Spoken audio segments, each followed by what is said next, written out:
अस्सलामु अलैकुम वरहमतुल्लाहि वबरकातुह। इन्नल हम्दुलिल्लाह नहमदुहु व नस्तईनुहु व नस्तगफिरुहु व नऊज़ु बिल्लाहि मिन शुरूरि अनफुसिना व मिन सय्यिआति अमालिना। मैं यहदिहिल्लाहु फला मुदिल्ल लहु व मैं युद्लिल फला हादिय लहु व अशहदु अन ला इलाहा इल्लल्लाहु वहदहु ला शरीका लहु व अशहदु अन्न मुहम्मदन अब्दुहु व रसूलुहु सल्लल्लाहु तआला अलैहि व अला आलिहि व सहबिहि व सल्लम तस्लीमन कसीरा। अम्मा बाद फ़क़द क़ाल इमामुल बुख़ारी रहमहुल्लाहु तआला बाबुल मसाजिद अल्लती अला तुरुक़िल मदीना वल मवादि अल्लती सल्ला फ़ीहा नबी सल्लल्लाहु अलैहि वसल्लम। क़ाल हद्दसना मुहम्मद बिन अबी बकर अल मुक़द्दमी क़ाल हद्दसना फ़ुज़ैल बिन सुलैमान क़ाल हद्दसना मूसा इब्न उक़बा क़ाल रअयतु सालिम बिन अब्दिल्लाह यतहर्रा अमाकिन मिन अत-तरीक़ फ़युसल्ली फ़ीहा व युहद्दिसु अन्न अबाहु कान युसल्ली फ़ीहा व अन्नहु रअा अन्नबी सल्लल्लाहु अलैहि वसल्लम युसल्ली फ़ी तिल्कल अमकिना। व हद्दसनी नाफ़िउन अन इब्न उमर रज़ियल्लाहु अन्हुमा अन्नहु कान युसल्ली फ़ी तिल्कल अमकिना व सअल्तु सालिमन फ़ला अअलमुहु इल्ला वाफ़क़ा नाफ़िअन फ़िल अमकिना कुल्लिहा इल्ला अन्नहुमा इख़्तलफ़ा फ़ी मस्जिदिन बिशरफ़ि रौहा। सम्मानित दीनी भातृमंडলী, আল্লাহ রাব্বুল আলামিনের প্রশংসা এবং প্রিয় রাসূল সাল্লাল্লাহু আলাইহি সাল্লামের উপর সালাত ও সালামের পর আজ শনিবার 3রা জিলহজ 1443 হিজরি মোতাবেক 2রা জুলাই 2022 আমাদের ধারাবাহিক আলোচনা সহিহুল বুখারীর সপ্তাহে একদিনই হয়ে থাকে, কিন্তু ঈদের আগে এই সময়টায় সপ্তাহে 3 দিন আমরা করছি। সালাতের প্রথম যে ধারাবাহিক একটি বড় পর্ব রয়েছে সেটা শেষ করে দেব এই বছরে, সেজন্য। আর তারপর ইনশাআল্লাহ তাআলা হজের পরে নতুন সালাতের পর্ব আবার শুরু হবে। আল্লাহ যেন তৌফিক দান করেন। তো আজকে ইনশাআল্লাহ তাআলা সালাতের ইমাম বুখারী রাহিমাহুল্লাহর কিতাবের সহিহুল বুখারীর সালাতের পর্ব নম্বর 21। এতে একটি অধ্যায় রয়েছে, কিন্তু বড় অধ্যায় রয়েছে, বেশ কিছু হাদিস রয়েছে। বলছেন ইমাম বুখারী রাহিমাহুল্লাহ অধ্যায় নম্বর 89 বাবুল মাসাজিদ। এই অধ্যায় হচ্ছে ওই সব মসজিদগুলি সম্পর্কে আল্লাতি আলা তুরুকিল মদিনা, যেগুলি মদিনার রাস্তায় অবস্থিত, ওয়াল মাওয়াদি, আর ওই সব জায়গাগুলি সম্পর্কে আল্লাতি সাল্লা ফিহা নবী সব, যেই জায়গাগুলিতে নবী সাল্লাল্লাহু আলাইহি সাল্লাম সফরকালে মক্কা থেকে মদিনার পথে, মদিনা থেকে মক্কার পথে যাতায়াতে সালাত আদায় করেছেন, যেই জায়গাগুলিতে সালাত আদায় করেছেন, নামাজ পড়েছেন, আর যেই জায়গাগুলিতে মসজিদ ছিল রাসূলুল্লাহ সাল্লাল্লাহু আলাইহি সাল্লামের জামানায় অথবা সাহাবায়ে কিরামের জামানায়। নবী সাল্লাল্লাহু আলাইহি সাল্লামের জীবদ্দশাতে 10 হিজরি 10 বছর, সেই সময় না হলেও সাহাবায়ে কিরামদের জামানাতে বেশ কিছু মসজিদ রাস্তায় তৈরি হয়েছিল। তো ওই সব মসজিদগুলির কথা আসছে আজকে আলোচনায়, যেটি কোথায়? মক্কা থেকে মদিনার যাতায়াতের রাস্তায়, প্রাচীন রাস্তা। অবশ্য এই বর্তমান যে রাস্তাটি তৈরি করা হয়েছে তারিকুল হিজরা বলা হয় এটি। মক্কা থেকে মদিনার যে হাইওয়ে, নতুন যে রাস্তা, পুরাতন রাস্তা কিন্তু আলাদা ছিল, সে বদর হয়েছিল। সেটা হচ্ছে পুরাতন মক্কা থেকে মদিনার রাস্তা, যেটা অনেকেই জানেন না, হয়তো আজকে থেকে 40 বছর আগে ওইটাই রাস্তা ছিল, একটু ঘুরে। আর সোজা যে রাস্তা, যেটা বর্তমান পরিচিত রাস্তা, সেটা হচ্ছে তারিকুল হিজরা, নাম হিজরা রাস্তা। নাম এই জন্য নামকরণ হয়েছে যে এই রাস্তা দিয়েই রাসূলুল্লাহ সাল্লাল্লাহু আলাইহি সাল্লাম হিজরত করেছেন। এটা আনুমানিক কথা, মানে অনুমান করে চেষ্টা করা হয়েছে যে কাছাকাছি যেন নবী সাল্লাল্লাহু আলাইহি সাল্লামের রাস্তার কাছাকাছি হয়ে সেই রাস্তাটি তৈরি করা হয়, এটার চেষ্টা করা হয়েছে। তো রাসূলুল্লাহ সাল্লাল্লাহু আলাইহি সাল্লামের এই রাস্তায় বেশ কিছু মসজিদ আর ওই সব জায়গাগুলি যেখানে নবী সাল্লাল্লাহু আলাইহি ওয়াসাল্লাম সালাত আদায় করেছেন। চলেন হাদিস দু একটি দেখা যাক, তারপরে এই হাদিসগুলিতে শুধুমাত্র একটি গুরুত্বপূর্ণ মাসলা আসবে, আর বাকি হাদিসগুলির অর্থ আর বেশ কিছু জায়গা, সেই জায়গাগুলির অবস্থান সম্পর্কে শুধু জানা, যেটার এমন কোনো বিশেষ উপকারিতা আর আজকাল নেই। কোন একটি জায়গা চেনা মুশকিল 1400 বছর পরে, বরং 50-100 বছর হইলে চেনা মুশকিল, চিনে রাখা মুশকিল। যতক্ষণ পর্যন্ত ওই লোকগুলি, যেই লোকগুলি ওই জায়গাগুলি দেখেছে, তাই না, নবী সাল্লাল্লাহু আলাইহি ওয়াসাল্লামের সাথে, যে এই জায়গাগুলিতে নবী সাল্লাল্লাহু আলাইহি ওয়াসাল্লাম সালাত আদায় করেছেন, এই জায়গায় অবস্থান করেছেন, এই জায়গায় বিশ্রাম করেছেন, এই জায়গায় কাজায়ে হাজাত পূরণ করেছেন, তারাই হয়তো মনে রাখতে পারবে, ঠিক না? তারপরে কেউ কি আরও সূক্ষ্মভাবে মনে রাখতে পারবে বা শুনে শুনে মনে রাখতে পারবে? অসম্ভব। যার ফলে কাল্পনিক, এই জায়গায় এই হয়েছিল, এই জায়গায় এই হয়েছিল, এই জায়গায় হয়েছিল, এগুলো অধিকাংশ ক্ষেত্রে কাল্পনিক, বাস্তব না, বাস্তব থেকে অনেক দূরে। আর এর পেছনে ছোটাও ঠিক না, কারণ যেখানে বাস্তব না, সূক্ষ্মভাবে ওই সব সংরক্ষণ করে রাখা সম্ভব না। আর এই জন্যই রাখা হয়নি যে ওই সব জায়গাগুলি যদি চিহ্নিত করে রাখা হয়তো তো এগুলো শিরকের আস্তানা হয়ে যেত। আর হয়েছে এক যুগে, যখন শিরক বিদআত চলেছে, তখন অনেক জায়গায় কল্পিত শিরকের আস্তানা তৈরি হয়েছে, যে এখানে এই ছিল তো এখানে ওই ছিল, তো এখানে এই হয়েছিল। আর ওই জায়গাগুলোতে শিরক বিদআত শুরু হয়েছে, যেমন ভারত, বাংলাদেশ, পাকিস্তানে। এই জায়গাতে বাইজিদ বোস্তামির এই আছে, তো এই জায়গাতে শাহজালাল এই আছে, তো এই জায়গাতে অমুক সুফির আটরসির আছে, তো মাইজভান্ডারে আছে। এই কবরগুলি চিহ্নিত করেই তো কবর পূজা শুরু করা হয়েছে। যদি কবরগুলি যদি আপনার বাপদাদার মতো, আমাদের বাপদাদা যারা দুনিয়া থেকে চলে গেছে তাদের মতো করে যদি রাখা হইতো, তাহলে কবর 25-50 বছর পরে নিশ্চিহ্ন হয়ে যেত, সাফ হয়ে যেত। তারপরে তাতে কিছু লেখাও থাকতো না, জানাও যেত না। কিন্তু এসব কি হয়েছে? শিরক, কুফরির আর বেদাতের আস্তানা হয়েছে। বেদাত তো হালকা কথা, বড় বড় শিরক, আল্লাহ ছাড়া অন্যের পূজা করা হচ্ছে, আল্লাহ ছাড়া অন্যকে সেজদা করা হচ্ছে, আল্লাহ ছাড়া অন্যের কাছে চাওয়া হচ্ছে, আল্লাহর সাথে কুফরি করা হচ্ছে, যে আল্লাহর তৌহিদকে ধ্বংস করা হচ্ছে। তো এইসব মারাত্মক ক্ষতির দিক রয়েছে। যেসব জায়গাগুলি ধর্মীয় স্মৃতি হিসেবে মানুষ সংরক্ষণ করে রাখে, সেগুলি যদি সংরক্ষণ করে, তার ক্ষতিকর দিক, ধ্বংসাত্মক দিক।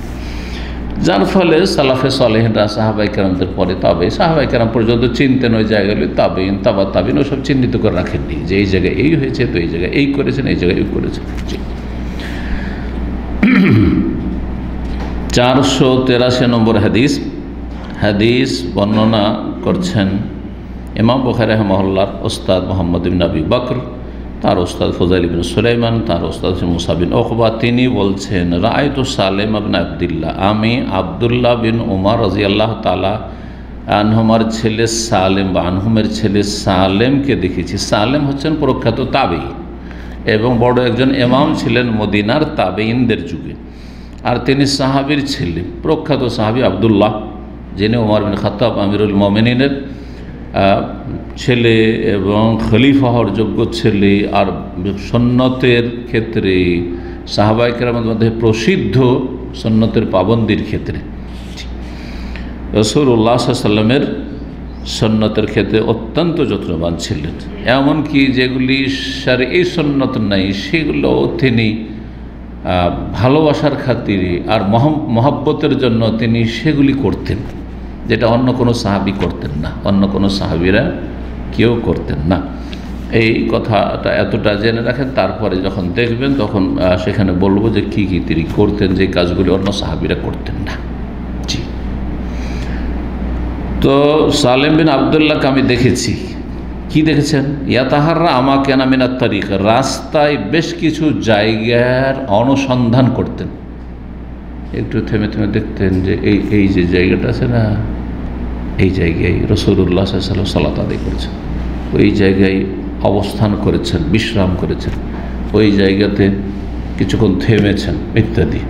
এইভাবে তলাশ করতেন ওই জায়গাগুলি, রাস্তার যেই জায়গাগুলির সাথে রাসূলুল্লাহ সাল্লাল্লাহু আলাইহি ওয়াসাল্লামের স্মৃতি বিজড়িত। ফায়ুসাল্লি ফিহা, সেই জায়গাগুলিতে সালাত আদায় করতেন, যে এখানে রাসূলুল্লাহ সাল্লাল্লাহু আলাইহি ওয়াসাল্লাম সালাত আদায় করেছেন যাওয়ার পথে অথবা আসার পথে মক্কা মদিনা থেকে, সুতরাং ওই জায়গাতে সালাত আদায় করতেন। ওয়া ইউহাদ্দিসু, আর তিনি বর্ণনা করতেন। কি বর্ণনা করতেন? আন্না আবাহু কানা ইউসাল্লি ফিহা, যে তাঁর পিতা আব্দুল্লাহ বিন উমর রাদিয়াল্লাহু তাআলা আনহু, প্রখ্যাত সাহাবী, তিনি এই জায়গাগুলিতে সালাত আদায় করতেন। নবী সাল্লাল্লাহু আলাইহি ওয়াসাল্লাম ইন্তেকালের পর দীর্ঘদিন তিনি বেঁচে ছিলেন। উমাইয়া বংশের জালেম শাসক হাজ্জাজ বিন ইউসুফ, যে খনি গভর্নর, তার যুগে তিনি ছিলেন বেঁচে, এবং তারপরে ইন্তেকাল হয়েছে। দীর্ঘ সময় পেয়েছেন সাহাবায়ে কেরামের মধ্যে তিনি। তো ওই জায়গাতে যে জায়গাগুলিতে নবী সাল্লাল্লাহু আলাইহি ওয়াসাল্লাম তার জীবদ্দশায় সালাত আদায় করছে সেখানে থেমে সালাত আদায় করতেন। ও আন্না ওরা আন নবী সাল্লাল্লাহু আলাইহি ওয়াসাল্লাম, আর তিনি দেখেছেন, মানে তার পিতা সালেমের পিতা সাহাবী আব্দুল্লাহ বিন ওমর দেখেছেন নবী সাল্লাল্লাহু আলাইহি ওয়াসাল্লামকে ইউসাল্লি ফিতিল এই জায়গাগুলোতে সালাত আদায় করতেন। তাহলে এখন ধারাবাহিকতা হচ্ছে যে নবী সাল্লাল্লাহু আলাইহি ওয়াসাল্লাম যেই জায়গাগুলিতে সালাত আদায় করতেন ওই জায়গাগুলিতে সাহাবী আব্দুল্লাহ বিন ওমর সালাত আদায় করতেন, যে এখানে যেহেতু নবী সাল্লাল্লাহু আলাইহি ওয়াসাল্লাম সালাত আদায় করেছেন আমি একটু সালাত আদায় করে নিই, সফর করছি ওই রাস্তা দিয়ে যাচ্ছি বা আসছি তখন। আর তারপরে বাপকে যেহেতু দেখেছেন তাবেই সালেম, তখন তিনি বাপের দেখা দেখি তার আগে রাসূলুল্লাহ সাল্লাল্লাহু আলাইহি ওয়াসাল্লাম সম্পর্কে তিনি শুনেছেন বাপের কাছে যে রাসূলুল্লাহ সাল্লাল্লাহু আলাইহি ওয়াসাল্লাম এই জায়গাগুলো সালাত আদায় করেছেন, তিনিও বাপকে অনুসরণ করতেন আর তার উপর রাসূলুল্লাহ সাল্লাল্লাহু আলাইহি ওয়াসাল্লামকে অনুসরণ করে এই কাজগুলি করতেন। জি, ব্যাস এতটুকু। তারপরে আর অন্য সাহাবী, চার খলিফার কেউ না আবু বকর, না ওমর, না উসমান, না আলী রাদিয়াল্লাহু আনহু, খোদ আবদুল্লাহ বিন ওমরের পিতা আমিরুল মুমিনিন রাদিয়াল্লাহু আনহু এটা করতেন না। আশরা মুবাশশারা অন্য কেউ করতেন না, আবু হুরায়রা করতেন না, কেউ করতেন না, সবাই মহব্বত করতেন। তাহলে বোঝা গেল যে এটি কোনো সুন্নত বিষয় নয়, এটি কোনো শরীয়তের বিষয় নয়, সুন্নত নয় যে রাসূলুল্লাহ যেই জায়গাগুলিতে সালাত আদায় করেছেন সফরে সেই জায়গাগুলিতে আমাদেরকে সালাত আদায় করতে হবে। যদি কেউ এটাকে মনে করে যে আদায় করতে হবে তাহলে বেদাত, এই জায়গাগুলিতে সালাত আদায় করতে হবে তাহলে কি বেদাত। আর সেটার ভক্তি যদি এর চাইতে বেশি বেড়ে যায় আর সেই জায়গাতে কিছু পাওয়া যাবে আশা রাখে তাহলে শিরকের পর্যায়ে চলে যাবে। তাহলে আমাদেরকে পর্যায়গুলি ঠিক ভাগ করে জেনে নিতে হবে।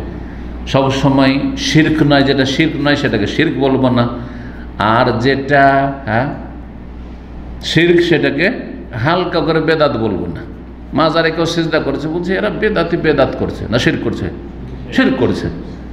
কিন্তু মাজারে সিজদাও করে না কেউ, আর ধরেন মাজারে আল্লাহ ছাড়ানোর কাছে চাই না, যদিও চাইছে, ধরেন এমন কেউ আছে, ধরে নেন ওদের মধ্যে কিছু আছে, একটু অত অন্ধ নয় হয়তো, দু একজন থাকতে পারে শতকরা এইসব মূর্খ সমাজে, মানে শিরকি আকিদার সমাজে, বেরেলবি সমাজে, মাজারপন্থী সমাজে, না না না আমি কি দিতে পারে, আমি চাই না কিছু, আমি ওখানে গিয়ে আল্লাহর কাছে চাই। ওখানে গিয়ে কি করি, মাজারে গিয়ে শাহজালাল মাজারে গিয়ে আল্লাহর কাছে চাই। তো বলে যে তোমার এটা শিরক নয় কিন্তু এটা বেদাত, এটা বেদাত। আর এমন বেদাত যেটা শিরকের কাছাকাছি নিয়ে চলে গেছে, কারণ এইভাবে কিন্তু ধীরে ধীরে শিরক শুরু হয়েছে। ওইখানে গিয়ে আল্লাহর কাছে চাইতে চাইতে এইখানে যখন চাইতে এসছি, কেন চাইতে এসছি, তাহলে এমন কোনো মহামানব এখানে আল্লাহর ওলি শুয়ে আছেন, যিনি অসাধারণ, সুতরাং তিনি তো আল্লাহর কাছ থেকে নিয়ে দিতে পারেন, তখন তার কাছে চাওয়া শুরু হয়ে গেল। এইভাবে কিন্তু মাজার পূজা শুরু হয়েছে। এই জন্য আমি একটা কথা অনেক যুগ আগে থেকে বলি যে আজকের বেদাতি কালকে মুশরিক। যারা আজকে বেদাত করছে, মিলাদ করছে, কালকে কিয়াম করবে দাঁড়িয়ে, আর কিয়াম মানে নবী হাজির হয়ে গেছে, এটা শিরকি আকীদা, আর তারপরে মাজারে যাবে। আজকে যারা মাজার পাকা করেছে বলছে না না সেজদা করবে না, কিছু কিছু পীরের তরিকতলারা আছে বলছে যে মাজার আমরা রাখি, পাকা করে রেখেছি, কারণ আল্লাহর ওলির কবরটাকে কাঁচা করে রাখবো, পাকা করে রেখেছি। এই পাকা করা তোমার বেদাত, গোমরাহি, জাহান্নামে যাওয়ার কারণ, কিন্তু শিরক নাই। কিন্তু পাকা করার পরে তাতে চাদর চলল, চাদর চড়লা কিসের জন্য, বলে সম্মান করার জন্য, সম্মান করার জন্য, তার থেকে কিছু পাবো এই আশা নেই। যদিও যারা চাদর চড়ায় মনে করে যে চাদর চড়ানো ছিলে অনেক কিছু পাবো, তাহলে শিরক। কিন্তু চাদর চড়াইলাম বলছেন না না কিছু পাবো না, তার বলছে এখনও বেদাত। কিন্তু চাদর চড়াইলাম এই জন্য আমার রুজিতে এবছর অনেক বরকত হয়েছে, চাদর চড়িয়ে এসছি সেজন্য আমার ঘরে একটা খুব ফুটফুটে সন্তান এসছে, তাহলে শিরকি আকীদা, শিরকি আকীদা, শিরকে চলে গেল। তাহলে শিরক আর বেদাত খুব কাছাকাছি, শিরক আর বেদাত কাছাকাছি। আর শিরক হচ্ছে বেদাত মানে নব আবিষ্কৃত, কারণ ইসলামে শিরকের কোনো অস্তিত্ব নেই। সুতরাং কেউ যদি শিরক করে ওটাও ব্যাপক অর্থে কি বেদাত, কিন্তু শিরক সেটা আল্লাহর সাথে শরীক স্থাপন করা, আল্লাহর হক অন্যকে দিয়ে দেওয়া।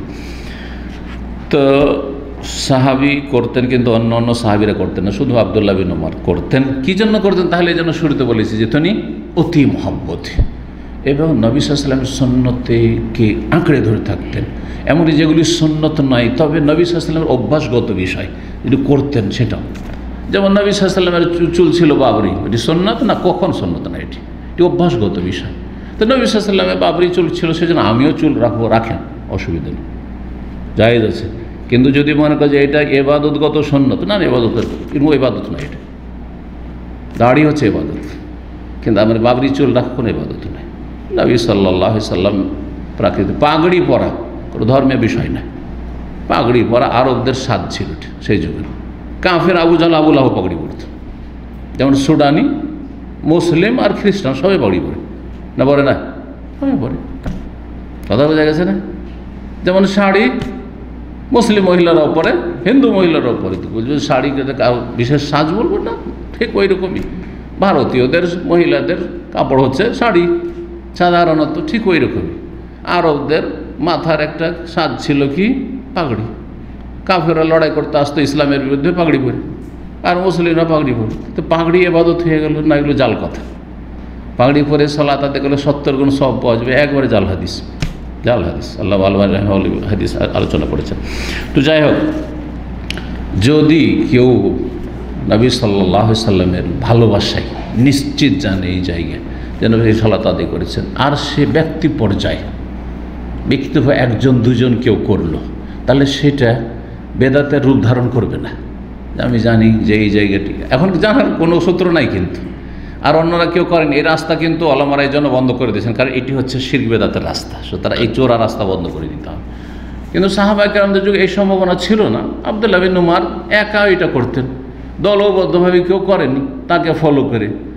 সুতরাং সেটা বেদাতের আকার ধারণ করেও নি, শরীয়তের রূপ ধারণ করেও নি। যদি শরীয়তের ভিতরে কোনো একটা তার গুরুত্ব থাকতো তো সাহাবীরাও করতেন, করেননি। সুতরাং ব্যক্তি পর্যায়ে কেউ কোনো জায়গায়, নবী সাল্লাল্লাহু আলাইহি সাল্লামের বলা হচ্ছে যে এই জায়গায় মওলুদুর রাসূল, যেমন মক্কায় যে লাইব্রেরিটা আছে, গেলাম একটু দেখে চলে আসলাম, বলে দেখলাম শুধু, অসুবিধা নেই, দেখলাম। কিন্তু ওখান থেকে তাবাররুক যদি হাসিল করা শুরু করি, না তাবাররুক হাসিল করবো না, কোনো বরকতের জায়গা ওইটা না। বরকত কাবাতে আছে, আল্লাহর ঘর হারামে আছে। হেরা পাহাড় একটু স্মৃতি দেখে আসি, অসুবিধা নেই। আমি গেছি হেরা পাহাড়, গেছি চৌর পাহাড় পর্যন্ত গেছি, চড়েছি, কিন্তু নেকির আশা, এবাদত না, মোটেই না।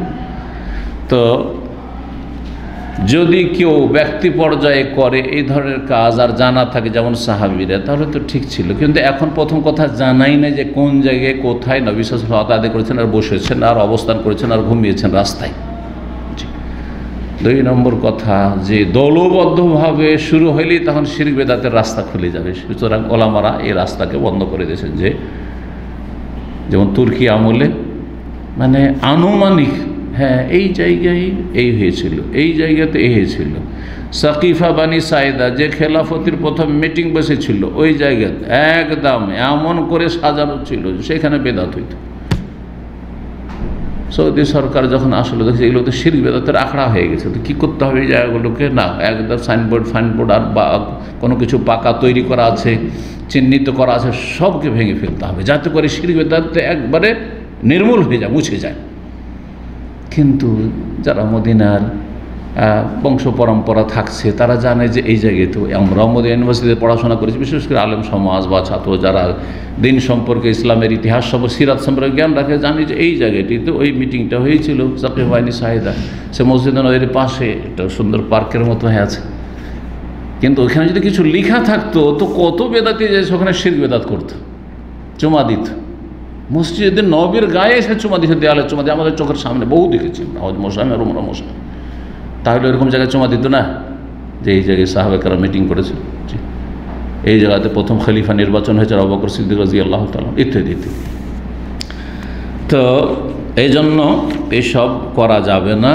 এটি ব্যক্তি পর্যায়ে আমল ছিল কার? আব্দুল্লাহ বিন উমর রাদিয়াল্লাহু তাআলা। কোনো সাহাবী এটা করেননি। জি। তারপরে হাদিসে নাফে রাহিমাহুল্লাহ, তিনি বিখ্যাত ইমাম ছিলেন এবং তিনি স্বাধীনকৃত গোলাম ছিলেন আব্দুল্লাহ বিন উমরের, সালেম ছেলে আর গোলাম দুইজনেই সহপাঠী, আর দুইজনে বড় আলেম হয়েছেন। তাহলে চাকরও আলেম হওয়ার সুযোগ পেত ইসলামে। সাহাবায়ে কেরাম সালাফদের ইতিহাস। কিন্তু আমাদের সমাজে বড় বড় ধনীদের বাড়িতে চাকর নকর থাকলে তাকে না ইসলাম শেখায় না দুনিয়া শেখায়, না ওকে স্কুলে যোগ্য পড়ে শুনে অথবা মাদ্রাসা পড়ে একটু যা কিছু হাফেজে কোরআন হোক অথবা কিছু দিন শিখুক, কোনো সুযোগ দেবে না। কাজ কাজ, বাস তুই আমার বাড়ির চাকর, কাজ কর। জি, কাজের মেয়ে কাজ কর, এবার শিক্ষার কী আছে তোর? তো কোথায় আমরা আর কোথায় আমাদের সালাফগণ যারা অনুসরণীয়। আল্লাহ যেন তৌফিক দান করেন মুসলিম জাতিকে।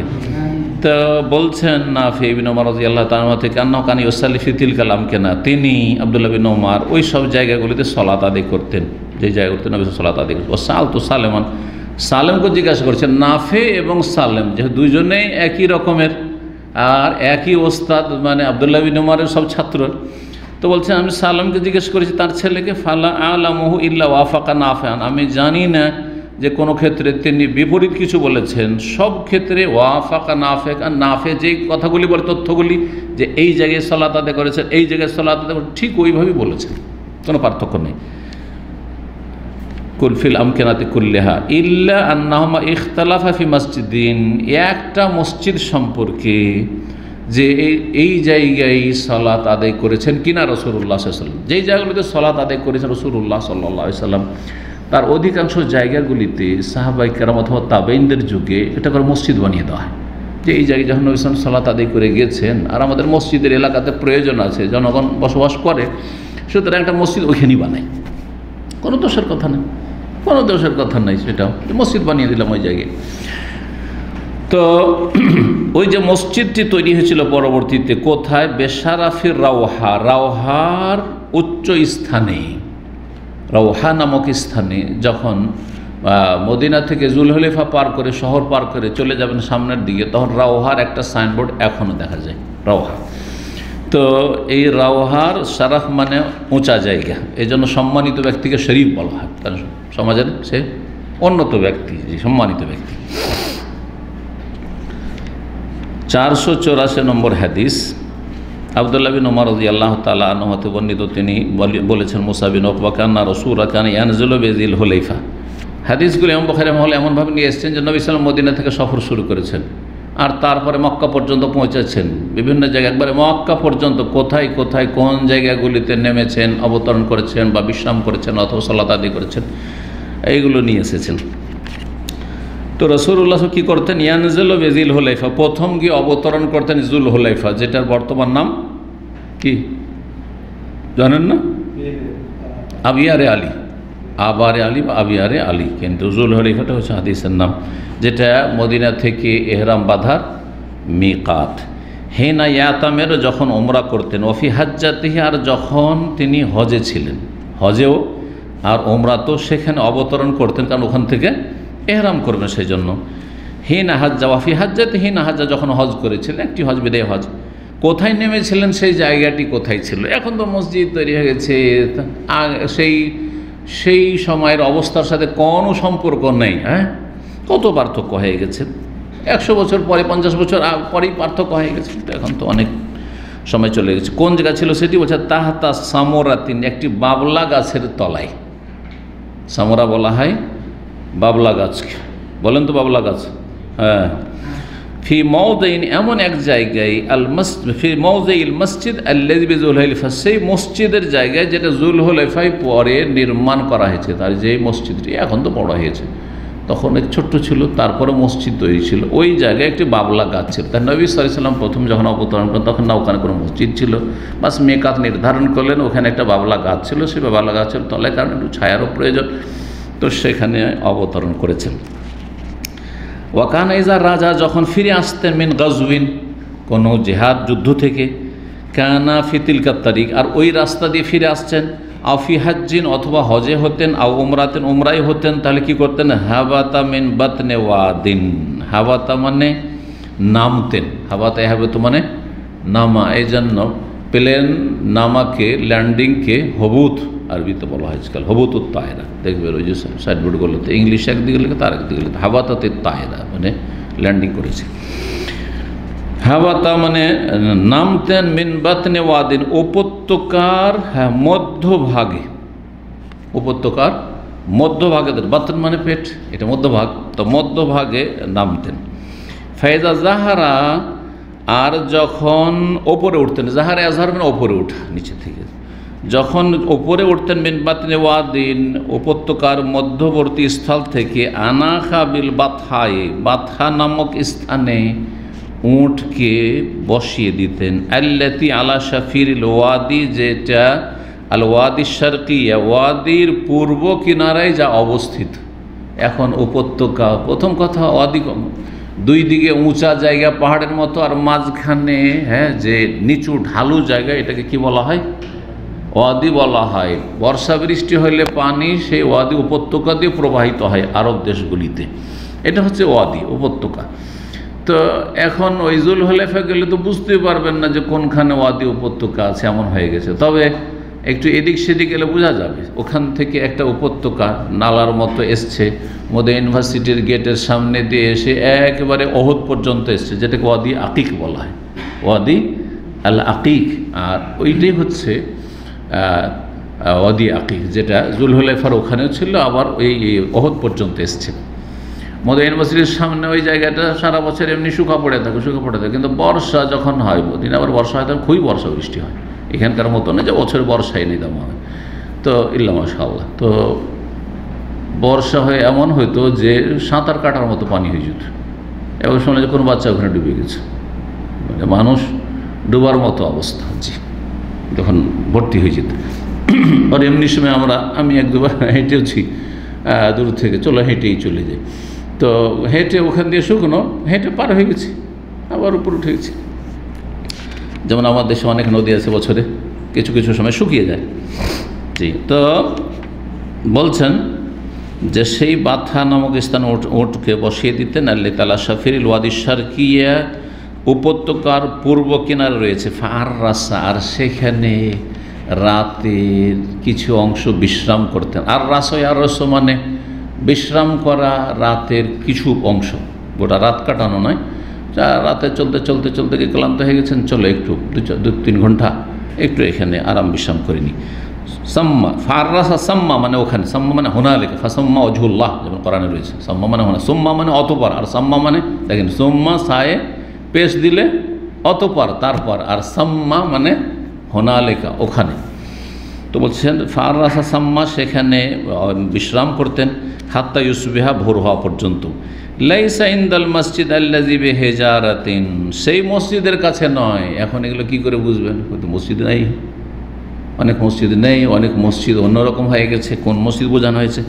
সেই মসজিদের উদ্দেশ্য নয়, আল্লাযী বিহিজারাতিন, যেটি পাথরের, কেউ বলছে নির্মিত, কিন্তু হচ্ছে বা পাথরের কাছে অবস্থিত। ওয়ালা আলাল আকমা, আর সেই টিলার ওপরও নয়, আল্লাতী আলাইহিল মসজিদ, যেই টিলার ওপর, উঁচু জায়গা, টিলাকে আকমা বলা হয় বা আকামা, সেই টিলার ওপর নয় যেখানে একটি মসজিদ নির্মিত হয়েছে পরবর্তীকালে। কানা সাম্মা খালিজন, সেখানে একটি ঝর্ণা ছিল। খালিজ, বর্তমান যুগে খালিজ বলা হয় গালফ, যে এই জন্য দোয়ালুল খালিজ বলা হচ্ছে, যে 6টি দেশকে কি বলা হচ্ছে? গালফ কান্ট্রিজ, দোয়ালুল খালিজ।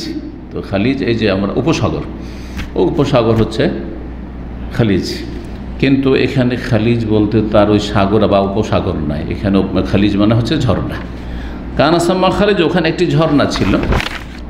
ইউসাল্লি আবদুল্লাহ ইনদাহ, আবদুল্লাহ বিন ওমর রাদিয়াল্লাহু আনহু ওর পাশে সালাত আদায় করতেন। কেন? যে এই জায়গায় নবী সাল্লাল্লাহু আলাইহি ওয়াসাল্লাম সালাত আদায় করেছেন। ফি বাতনিহি কুসুবুন, সেই যে জায়গাটি ছিল, সেই জায়গার মধ্যবর্তী স্থলে বালুর স্তূপ ছিল। বালুর স্তূপ ছিল।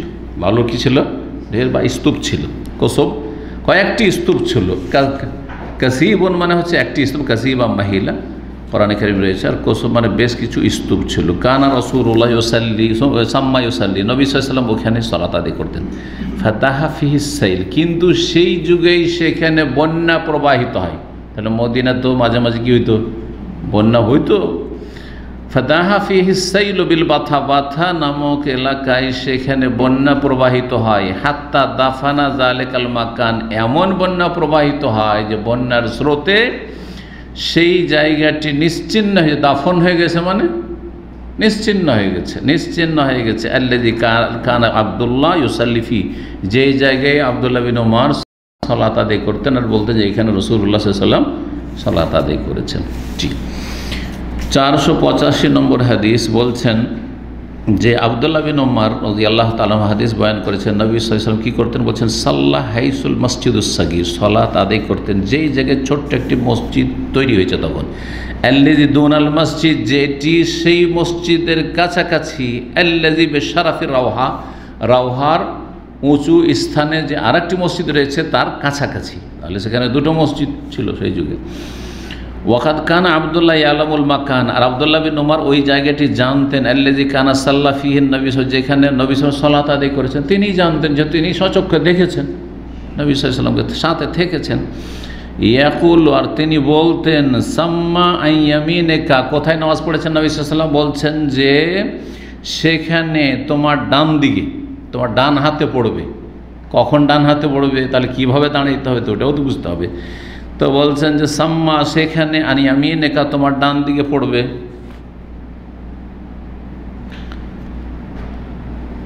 সাম্মা আমিনেকা হিনা তাকুমা ফিল মসজিদ, যখন তুমি দাঁড়াবে সেই মসজিদে, তো সাল্লি সালাতের জন্য, তো মসজিদে যদি নামাজ পড়তে দাঁড়াও তাহলে তোমার ডান হাতে পড়বে। জালিকাল মসজিদ আলা হাফাতিত তারিকুল ইয়মনা, আর সেই মসজিদটি রাস্তার ডান কিনারায় অবস্থিত। যখন তুমি মক্কায় গমন করবে, মক্কা যাওয়ার পথে, যাওয়ার পথে একরকম, আসার পথে আরেক রকম হবে। তাই বলছে ওয়ান্তা জাহিবুন ইলা মক্কা, যখন তুমি মক্কা যাচ্ছ তখন সেটি রাস্তার ডান পাশে পড়বে সেই মসজিদটি। বাইনাহু বাইনাল মসজিদের আকবর রামিয়াতুন বিহাজার, ছোট মসজিদটি আর বড় মসজিদের মাঝে দূরত্ব হচ্ছে একটা পাথর ছুড়লে যত দূর পর্যন্ত যায় এতটা দূরত্ব। এইভাবে বুঝিয়েছেন। তখন কি ছিল না যে 100 মিটার হবে, তা আনুমানিক 200 মিটার হবে। হ্যাঁ, কি বুঝেছেন যে একজন মানুষ সাধারণত স্বাভাবিক গতিতে যদি একটা পাথর ছুঁড়ে তো যত দূর যায় অত দূর হবে, রামিয়াতুন বিহাজার, ঠিক না হবে জালেকের কাছাকাছি। 486 নম্বর হাদিস বলছেন, ওয়ান আব্দুল্লাহ বিন কান ইউসাল্লি ইলাল ইরক, আব্দুল্লাহ বিন ওমর আরও এগিয়ে যাচ্ছেন এখন রাস্তা, ধীরে ধীরে শুরু হয়েছে কিন্তু জুলহলেফা থেকে, রাস্তা এগিয়ে চলে যাচ্ছেন, রওহা পার, এখন রওহা তারপরে জুলহলেফার পরে সেই হাদিসগুলি শেষ হলো। বলছেন যে কী করতেন, ইউসাল্লি সালাত আদায় করতেন আব্দুল্লাহ বিন ওমর ইলাল ইরক, ইরক বলা হয় খুদে পাহাড়, খুদে মানে কি, হ্যাঁ ছোট পাহাড়কে তাই বলে ইরক। তাহলে ইরক মানেও একাধিক অর্থ হয়। ইরকুন মানে শিরা, ইরকুন মানে শিরা উপসের রগ, রগকে ইরক বলা হয়। আর যদি ওইটাকে আরাক করে দেন, আরাক মানে কি, ঘাম। মাশাআল্লাহ, আরাক মানে হচ্ছে ঘাম। আরবি একটা শব্দ, একই আইন রা কাফ সবই।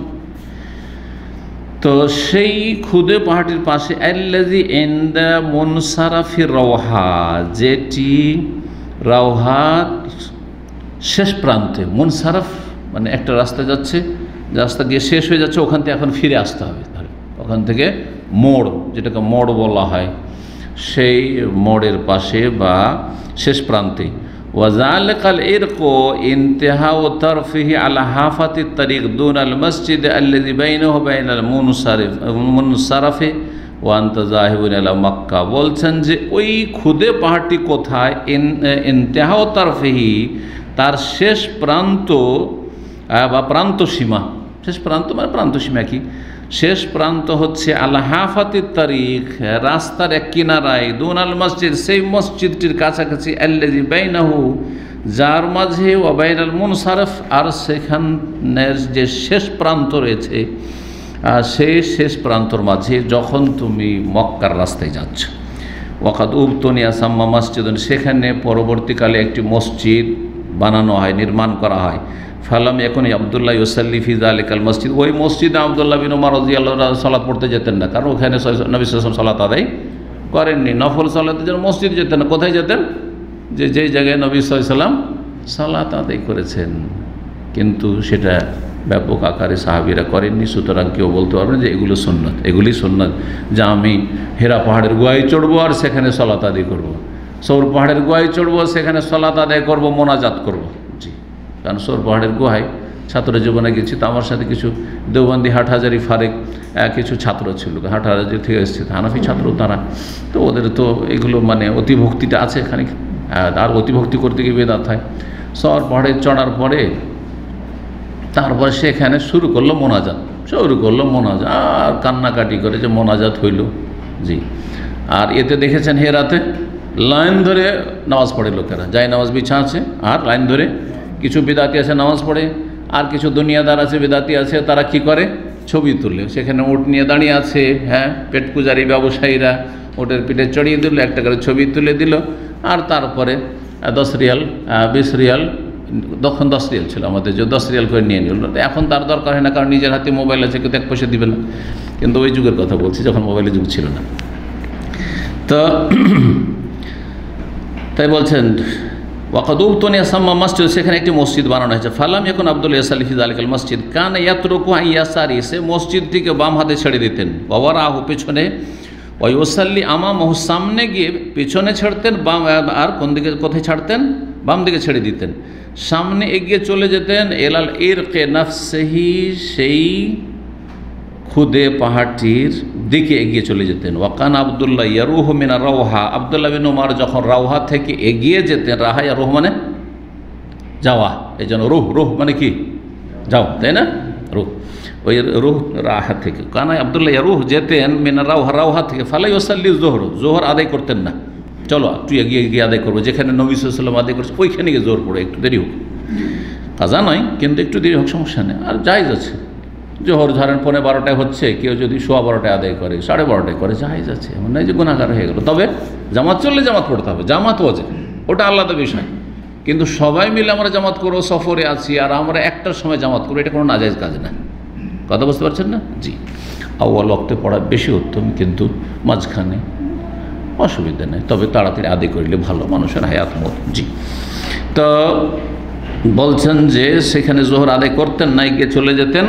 হাত্তা ইয়াতে জালেকাল মাকান, ওই জায়গায় পৌঁছিতেন। ফায়ুসাল্লি ফিহি জোহর, সেখানে এসে জোহর আদায় করতে। ওয়াইদা আকবাল মিন মক্কা, যখন মক্কার দিক থেকে আসতেন, ফাইন মাররা বিহি, যদি এই পথে অতিক্রম করতেন, কাবলা সুবহ, ভোরের আগে, ফজর হতে যাচ্ছে হয়তো, এমন সময় আছে যখন এখনও ফজর হয়নি, 1-2 ঘন্টা আছে, এগিয়ে যেতেন না, থেমে যেতেন, যে এখানে থাকবো, আর তারপর নবী সাল্লাল্লাহু আলাইহি ওয়াসাল্লাম যেই জায়গায় সলাত আদায় করেছেন আমরা কিনে, ওই জায়গাতে সলাত আদায় করবো ফজর, তারপরে এগিয়ে যাবো।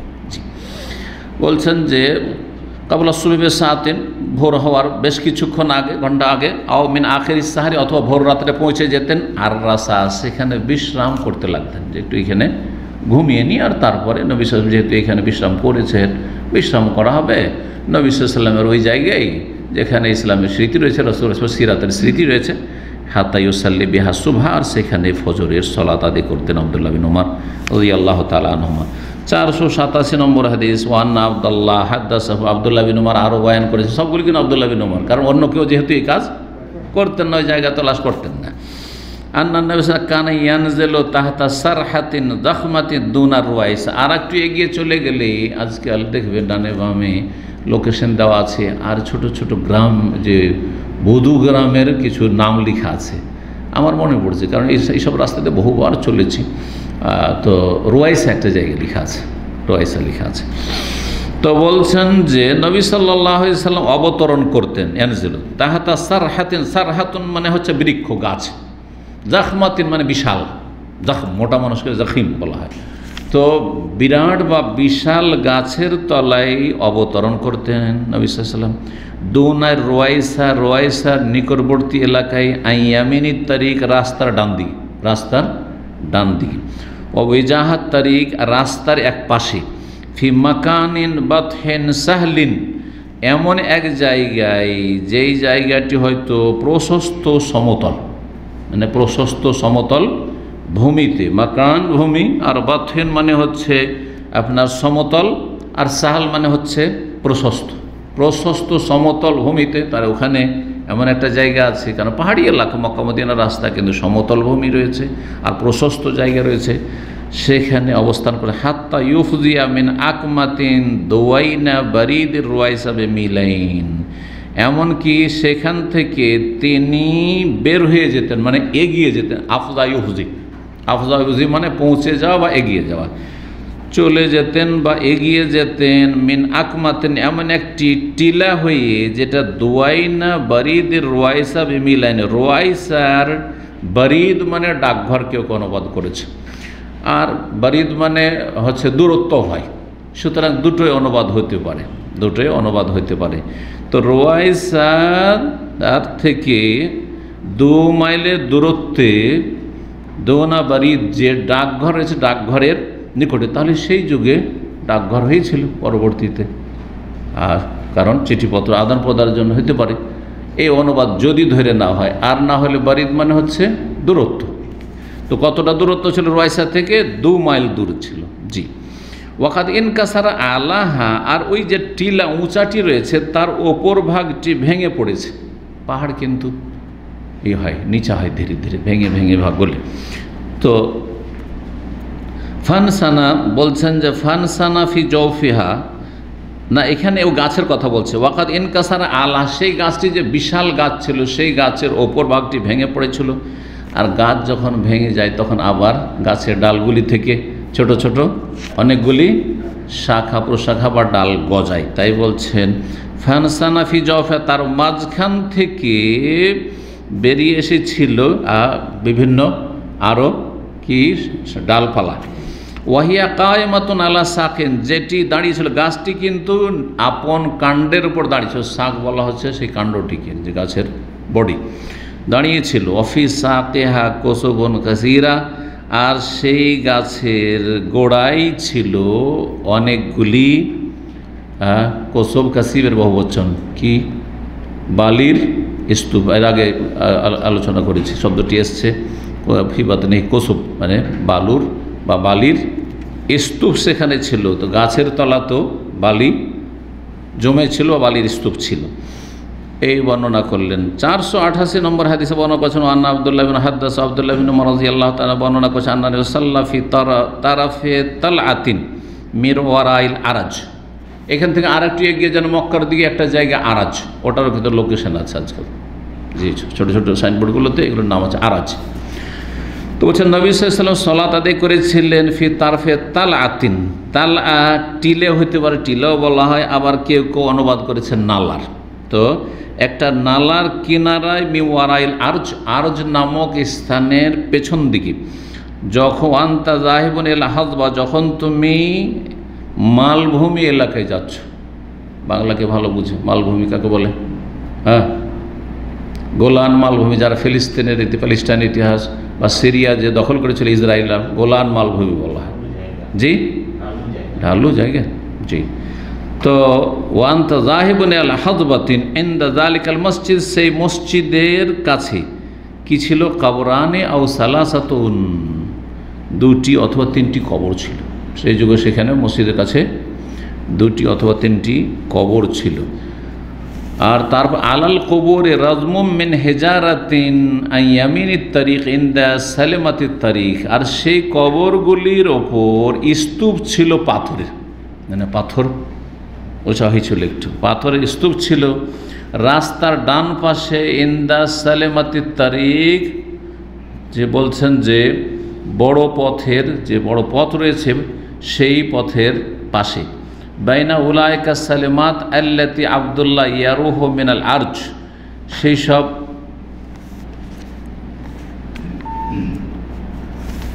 বলছে বাইনা উলাইকা সালেমাত আল্লাতি আব্দুল্লাহ ইয়ারুহু মিনাল আরজ, যখন আব্দুল্লাহ বিন উমর রাদিয়াল্লাহু তাআলা আরজ থেকে যখন গমন করতেন তখন সেই সব যে বড় বড় পাথরগুলি ছিল, বড় পাথর মানে উঁচা উঁচা উঁচা জায়গা, মানে ছোট ধরনের পাহাড়, এই ধরনের যে বেশ কিছু ছোট ছোট পাহাড় বা উঁচু পাথর ছিল, সেগুলির মাঝখানে বাদ আনতামিলা শামসু বিল হাজারা, দুপুরবেলা যখন মাথার ওপর থেকে সূর্য গড়ে যেত তখন সেখান থেকে বেরিয়ে যেতেন। ফাইউসাল্লি জোহরা ফি যালিকাল মসজিদ, তারপরে সেই মসজিদে গিয়ে সালাত আদায় করতেন যেখানে নবী সাল্লাল্লাহু আলাইহি সাল্লাম সালাত আদায় করেছেন, পরে মসজিদ তৈরি হয়েছে। 489 নম্বর হাদিসে বলছেন আব্দুল্লাহ বিন উমর আরও কি করতেন? হাদ্দাসাহু, হাদিস বয়ান করেছেন আন্না রাসূলুল্লাহ নাযালা ইনদা সারহাতিন আইয়াসারিত তারিকে ফি মাসিলিন দুনা হারসা। ওখান থেকে আর একটু এগিয়ে গেলে একটা লোকেশন আসবে এখন হারসা বলে, হারসা, এগুলো সব গ্রাম অঞ্চল, বেদুইন অঞ্চল। তো বলছেন যে রাসূলুল্লাহ সাল্লাল্লাহু আলাইহি সাল্লাম অবতরণ করতে ইনদা সারহাতিন, বেশ কিছু ঘন গাছের কাছে, রাস্তার বাম সাইডে, ফি মাসিলিন দুনা হারসা, হারসা নামক স্থানের কাছাকাছি এক ঢালু জায়গায়, ঢালু জায়গায় মাসিল, যেখান দিয়ে পানি প্রবাহিত হয় ঢালু জায়গা হওয়ার কারণে।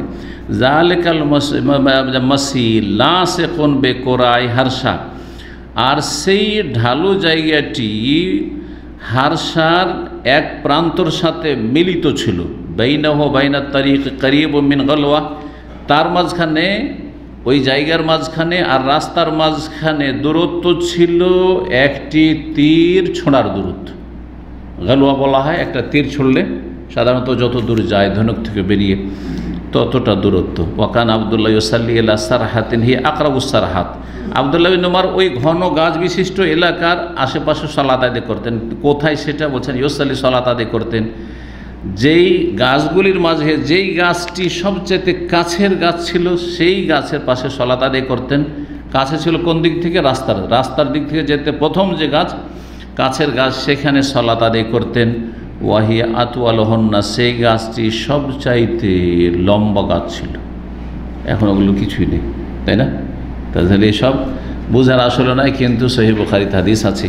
সুতরাং আমরা শুধু এগুলোর অনুবাদ করছি আর আসল মশলা বলে দিচ্ছি যে এই রকম কোনো তাবারক হাসিল করা যেহেতু সাহাবায়ে কেরামদের আমল ছিল না, কেউ অন্যান্য সাহাবীরা করেনি, সুতরাং এইটা করবে না, কারণ এটা বিদআতের আকার ধারণ করবে আর ধীরে ধীরে সেটা শিরক পর্যন্ত নিয়ে যাবে।